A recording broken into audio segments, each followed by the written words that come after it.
The Great Hall of the Galactic Assembly was the largest building in the known universe, and its black marble floors stretched for 3 kilometers in every direction, while artificial clouds floated near the ceiling far above. Representatives from 47 different alien species had gathered for the most important meeting of the century, and all of them were waiting for the same person to speak. High Matriarch Selana Valkith sat on her throne at the center of the hall, and she was the ruler of the Velthari Dominion, which was the oldest and most powerful civilization in the galaxy. Velthari were beautiful and terrifying creatures who stood nearly 3 meters tall, with shimmering scales that changed color based on their emotions.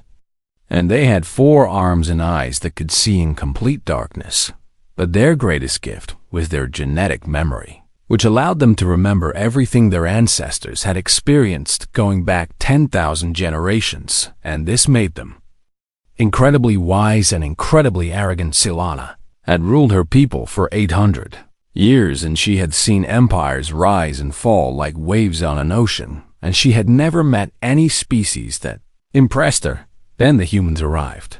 They had only discovered space travel 200 years ago, which was nothing compared to the 300,000 years of Velthari history, and their bodies were weak and fragile, and most of them died before they reached 100 years old. Selana watched with disgust as the human delegation walked across the assembly floor toward their assigned position, which was the spot reserved for the least important species in the galaxy. There were 5 humans in the group, and their leader was a man named Daniel Clark, who had gray hair and tired eyes, and according to Selana's information, he was 47 years old, which meant he was already more than halfway dead. How pathetic, she thought, as her scales turned purple with contempt. And how do they accomplish anything when they barely have time to learn before they die? The humans stopped at their position, and Daniel Clark stood quietly with his hands behind his back while he waited for permission to speak. Selana's daughter Valina leaned close and whispered that the humans wanted to address the assembly about a border dispute with the Korath, who were a powerful species that controlled 12 star systems. The Korath had recently claimed that certain shipping lanes belonged to them, even though humans had been using those lanes for 30 years, and the humans wanted the assembly to honor the original agreement. Selene smiled cruelly and spoke loudly enough for everyone in the hall to hear when she said, "How wonderful it was that the infants wanted to discuss matters of actual importance." Laughter spread through the assembly as representatives from dozens of species enjoyed the joke at humanity's expense, and the Korath clicked their massive claws together in amusement. Daniel Clark did not react to the insult and simply continued waiting with the same calm expression on his face. "Very well," Selana said with a wave of 2 of her arms, "and let the humans speak, because it will be entertaining, if nothing else." Daniel stepped forward and began to explain the situation in a clear and steady voice, without any of the fear or submission that junior species usually showed. He said that human ships had traveled through the Korath Passage for 3 decades, under agreements approved by the assembly itself, and that the Korath now wanted to cancel those agreements without following proper procedures. The Korath representative interrupted and declared that the passage had belonged to his people since before humans learned to make fire, and that human presence had been tolerated but never welcomed. Daniel responded by presenting documents showing that the passage had been declared neutral territory 7,000 years ago after the Korath tried to expand too aggressively, and that these rules should apply to all species, including humans.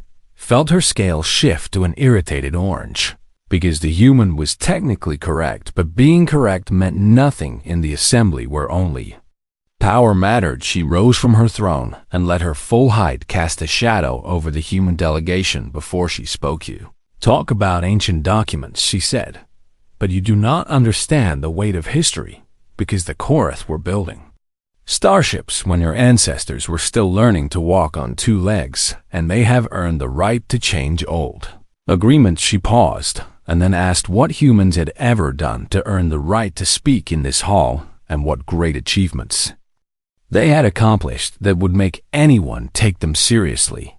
Daniel looked directly into her eyes, which was something that few beings ever dared to do.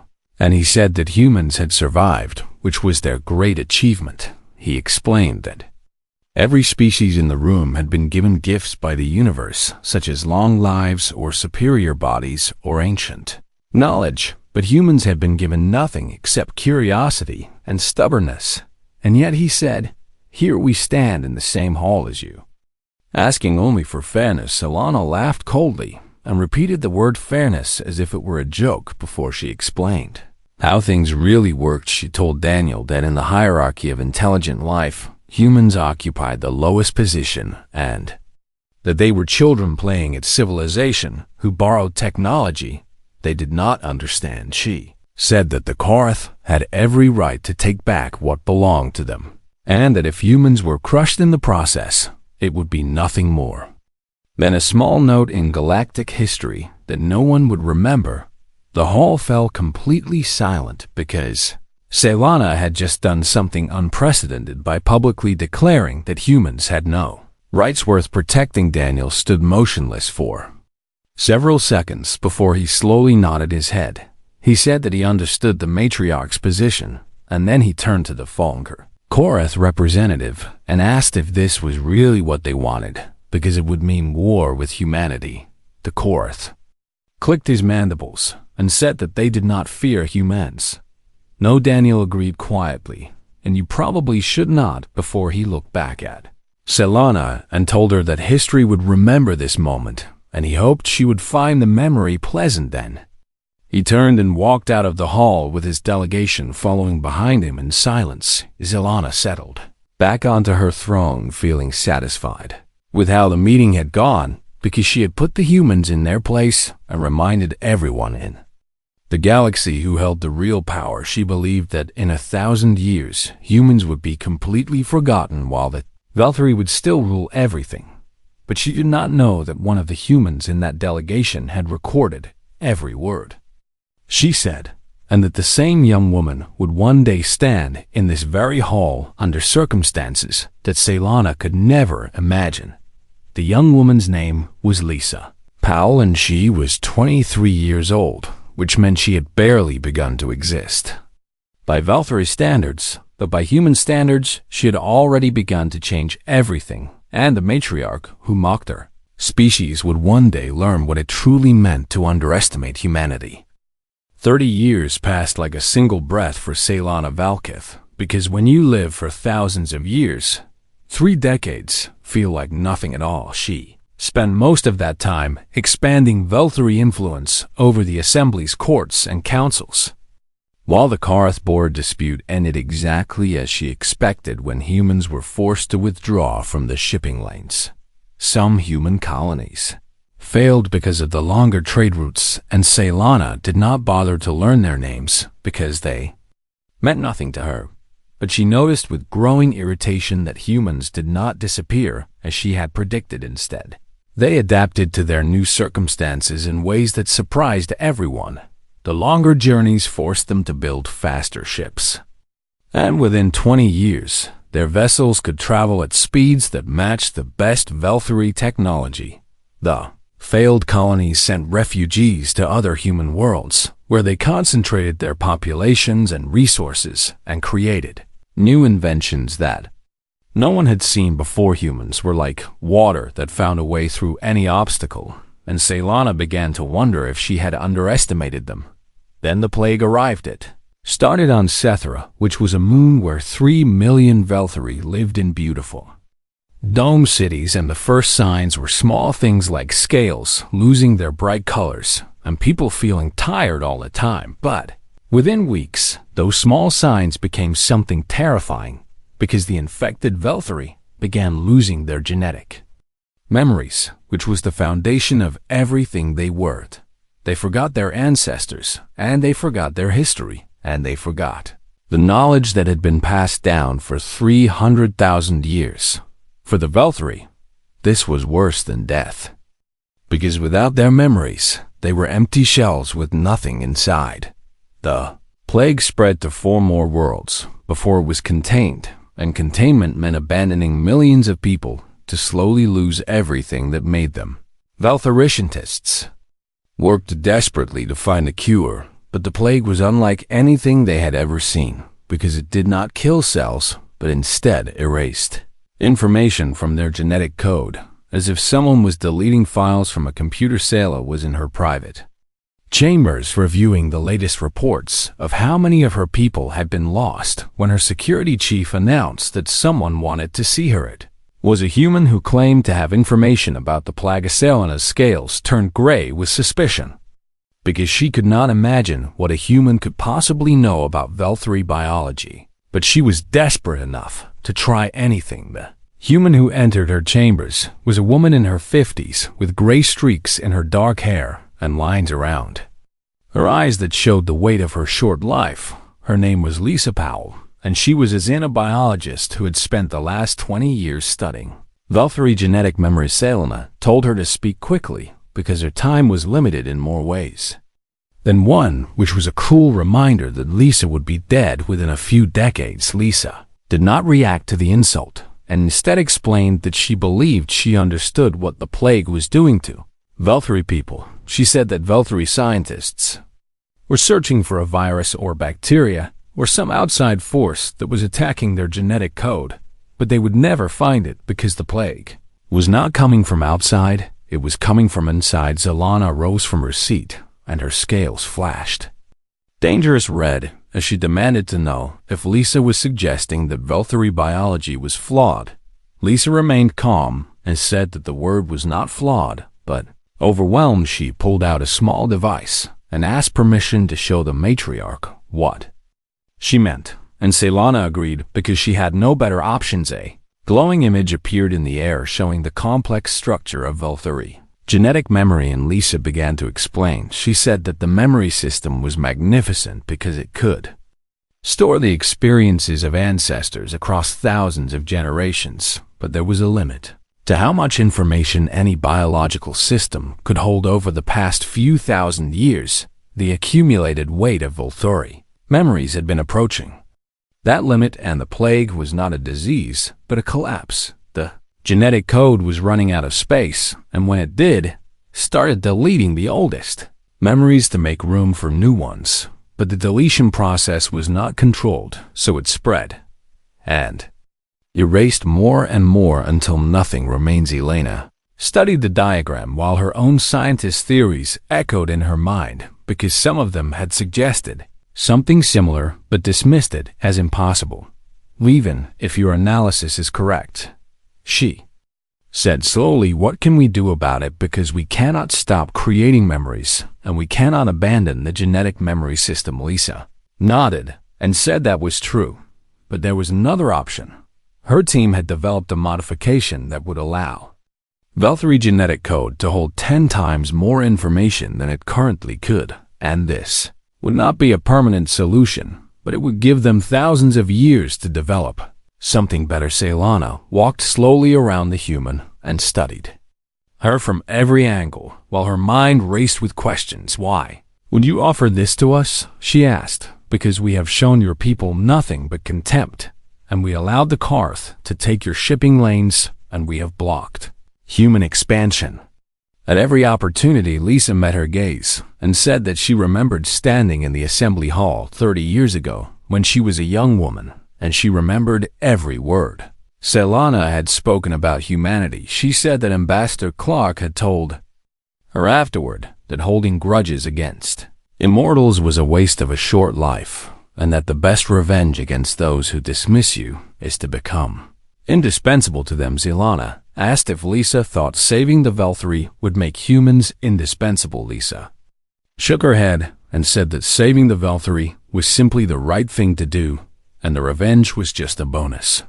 For the first time in longer than she could remember, Selena found herself uncertain about what to think. The human was either the most noble person she had ever met or the most cunning, and either way, she had found a solution that Velthari scientists could not. Selena made her decision and agreed to proceed with the modification under her personal supervision, with the warning that if anything went wrong, or if there was any sign of deception, she would make sure humanity faced consequences beyond imagination. Lisa bowed and said she expected nothing less. As the human left the chamber, Selana found herself doing something she had not done in centuries. She was remembering a single individual who was not.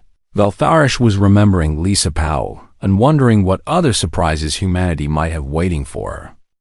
The genetic modification worked better than anyone expected. Within 3 years, the plague stopped spreading, and within 10 years, the infected colonies were recovering as their people slowly regained access to their ancestral memories. Lisa Powell became a hero across the Velthari Dominion, which was a strange and uncomfortable honor for a species that had spent thousands of years viewing everyone else as inferior. Scylla watched these events with feelings she did not fully understand, because gratitude was something the Velthari rarely experienced. What she felt toward Lisa was closer to respect and maybe even fascination. She started requesting regular updates on the humans' work, and she began reading human literature, which was mostly simple stuff filled with references she did not understand.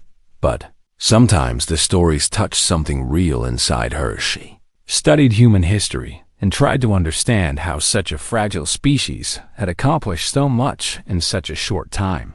And she noticed that her own people were changing. The genetic modification had done more than just increase their memory storage, because it had also changed how those memories felt. Younger Velthari who received the modification reported that their ancestral memories seemed different and more like lived experiences than downloaded information. They said they understood their ancestors in ways that previous generations never had, and they felt connected to history rather than just accessing it like a library. Some older Velthari, including members of Solana's court, were alarmed by these changes and spoke about contamination and human influence corrupting Velthari consciousness. A political group formed that wanted the modification reversed, even if it meant returning to the plague's slow death. Solana dismissed their concerns in public, but privately she began to wonder what she had allowed into her people's bloodline. The answer came 15 years after the modification was first used, when Selana received the most unexpected news of her long life. Her daughter, Valina, came to her chambers with a look on her face that mixed confusion and concern in patterns that Selana had never seen before. Mother, she said, there has been a development involving the human Lisa Powell. Zelina felt something shift in her chest, because she had known this day would come since humans live such brief lives.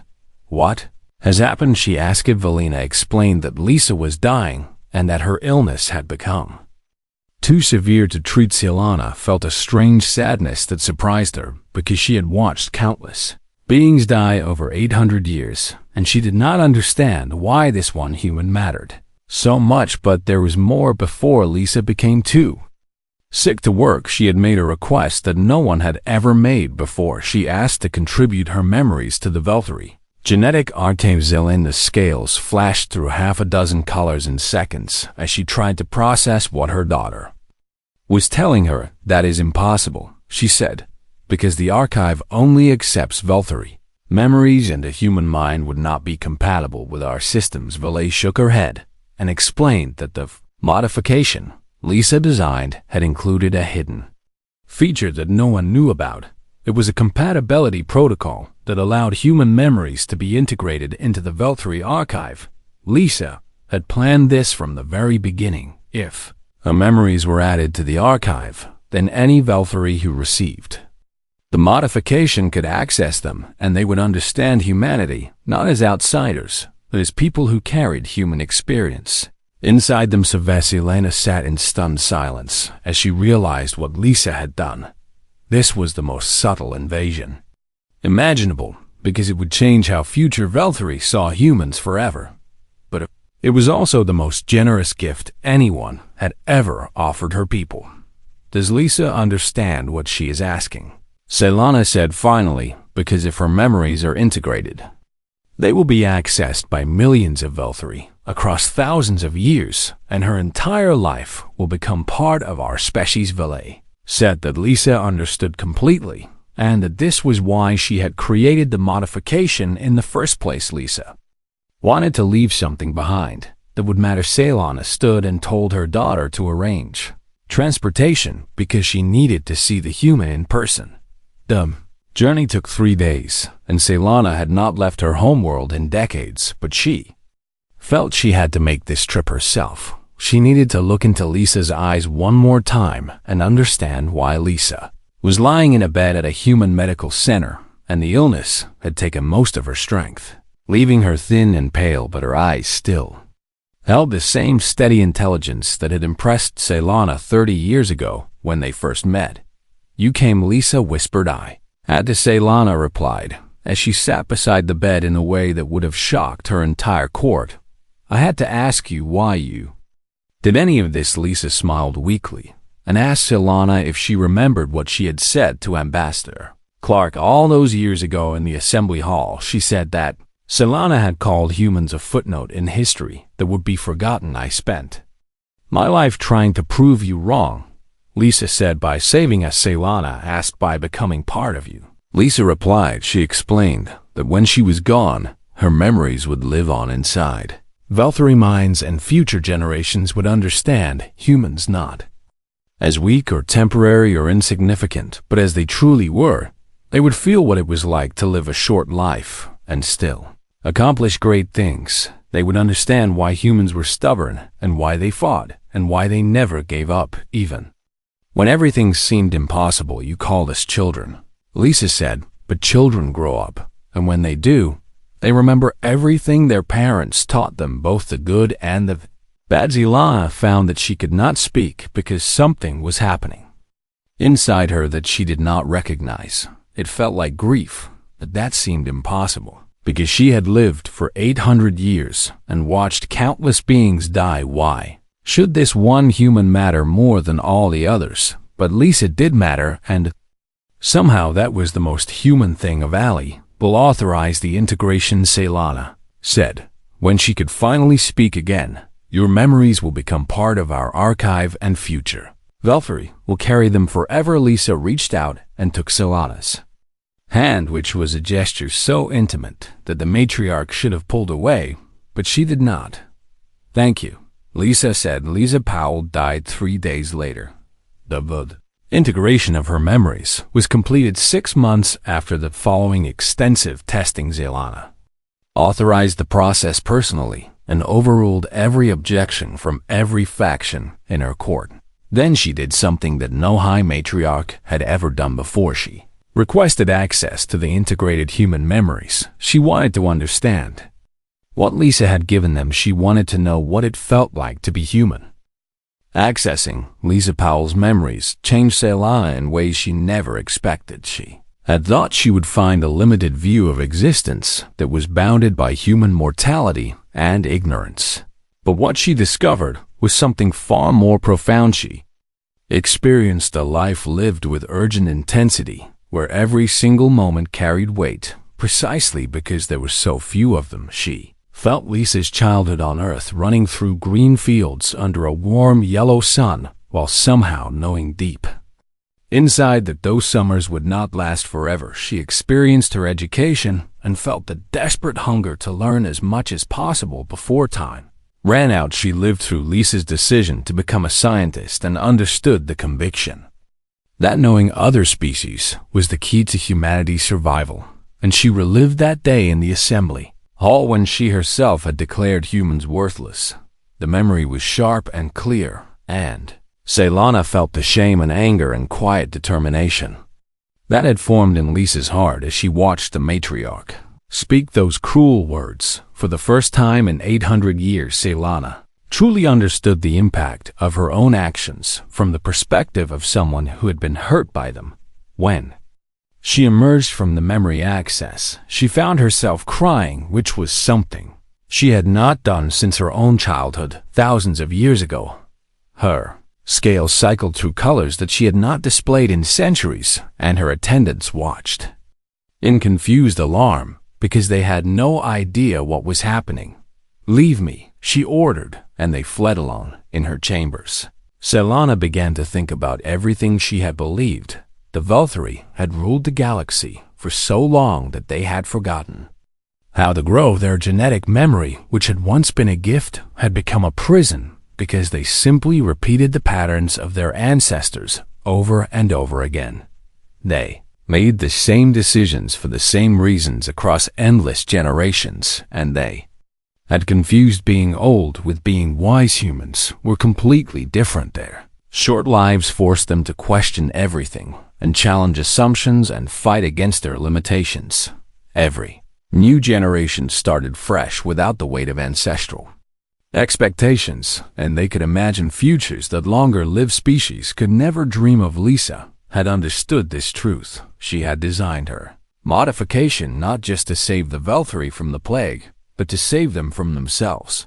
By putting human memories into the archive, she had introduced something new into Velthari consciousness. She had given them a perspective that valued change over staying the same, and progress over tradition, and hope over certainty. She had given them the wisdom that came from mortality without the cost of actually dying. Zelana realized that she could either accept this gift or waste it. She chose to accept it. Over the following years, she began slowly transforming Velthari society. She encouraged young Velthari to access Lisa's memories and learn from the human perspective. She opened communications with human governments and offered to share technology and education. She spoke publicly about how her own thinking had changed and admitted that she had been wrong about humanity. Not everyone approved of these changes.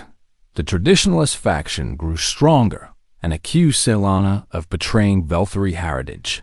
There were protests and political challenges, and someone even tried to kill her, but Zelana had ruled for too long and knew her people too well. She defeated her opponents at every turn.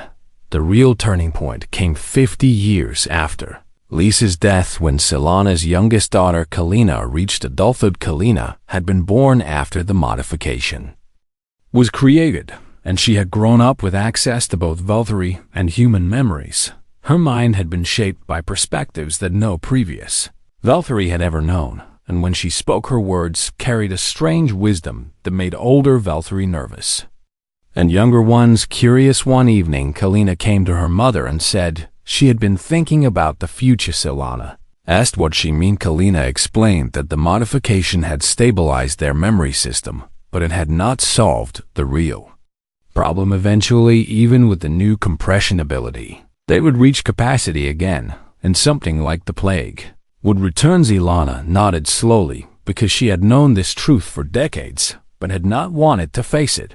"What do you propose?" she asked. Kalina described a more extreme modification that would allow Velthari to choose to forget certain memories. They could delete information that was no longer useful and make room for new experiences.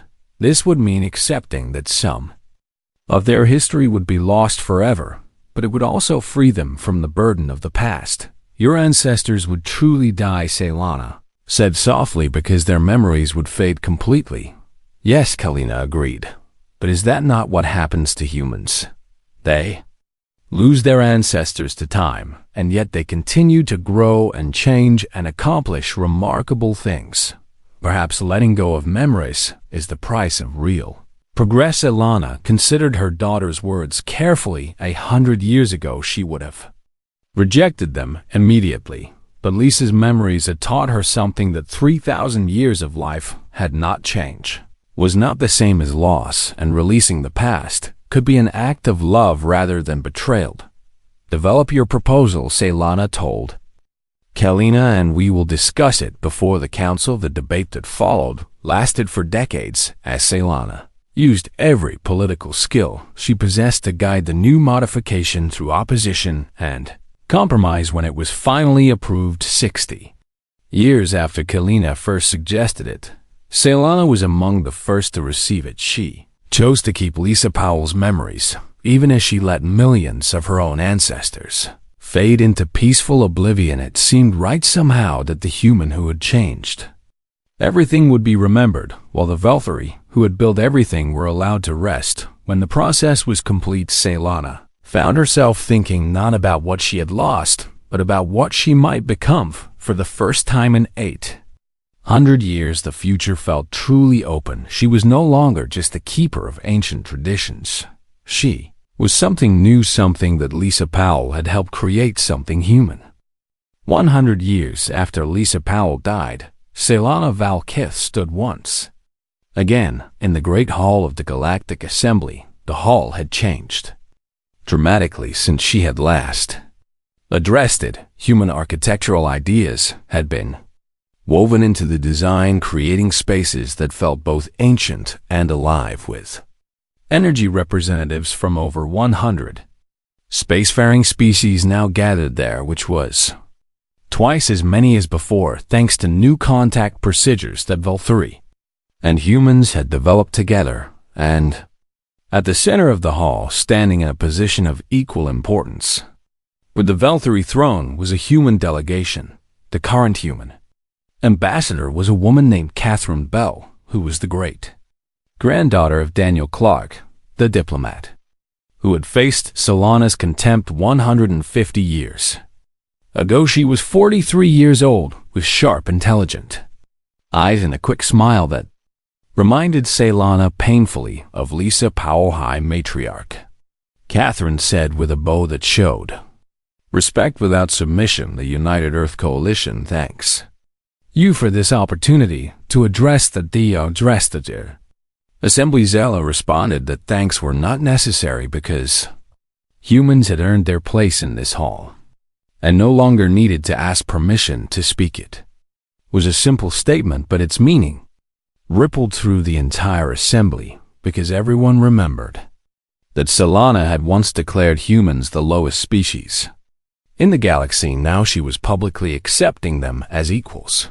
The business of the day proceeded normally, with discussions of trade agreements and territory disputes and scientific partnerships. But when the formal session ended, Catherine Bell approached the Valkyrie delegation with a private request. She asked if she could speak with Cylana alone. Cylana agreed, and they walked to a small room next to the main hall, where windows looked out over dozens of different species working together in ways that would have been unthinkable in the old days.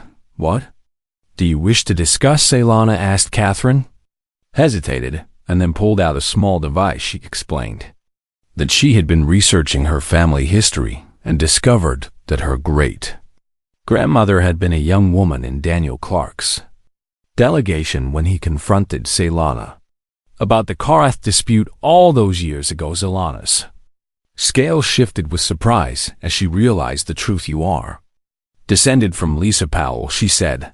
"Yes." Catherine confirmed and explained that Lisa's daughter was her grandmother, and that her family had a tradition of entering diplomatic service to continue the work Lisa had started. She said there was something else. She had discovered the memories that Lisa had contributed to the Valkyrie archive contained a personal message that was hidden and encrypted. It was designed so that only Lisa's human descendants could access it, because it was keyed to human genetic markers. Valkyrie could not have found it even if they had known it existed. Catherine had finally managed to unlock the message last month, and she thought Cylana should see it. She activated her device, and Lisa Powell's voice filled the small room. It was a recording made in her final days when she was already too weak to sit up. "If you are hearing this," the recording said then, "you are my family, and you carry my blood.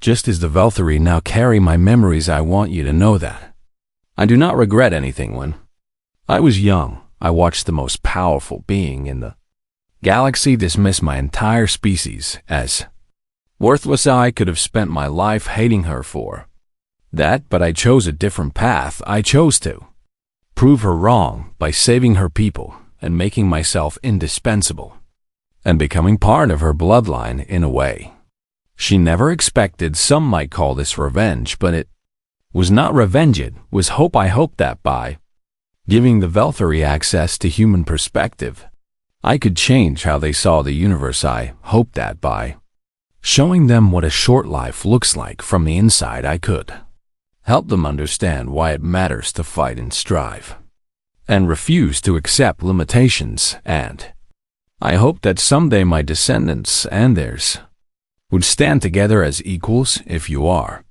hearing this message, then my hope was not wasted. Be kind to them and be patient with them. Remember that they are learning just as we learned, and that learning takes time. Remember that the best way to defeat contempt is not with anger, but with excellence. Be so good at what you do that they cannot ignore you. Be so compassionate that they cannot help but love you. Be so stubborn that they cannot imagine a galaxy without you. That is the human way. That is our gift to the universe, and now it is yours to carry forward. The recording ended, and Selana stood in silence while her scales moved through colors that had no names. She planned everything, Selana said finally, and from the very beginning she knew exactly what she was doing. She was stubborn, Catherine said softly, and it was perhaps her only virtue. Selana looked at the young human ambassador, who was young by any standard, with decades of life still ahead of her, and she saw something in Catherine's face that she had never expected to see. She saw herself, not physically, of course, but there was something in Catherine's eyes, a determination and a refusal to accept limitations, and a hope that went beyond individual mortality. Lisa's memories had changed the Valkyrie, but they had also changed how Selana saw humans. She could no longer view them as brief, insignificant creatures. She saw them now as partners in an endless project of growth and change. Her ancestor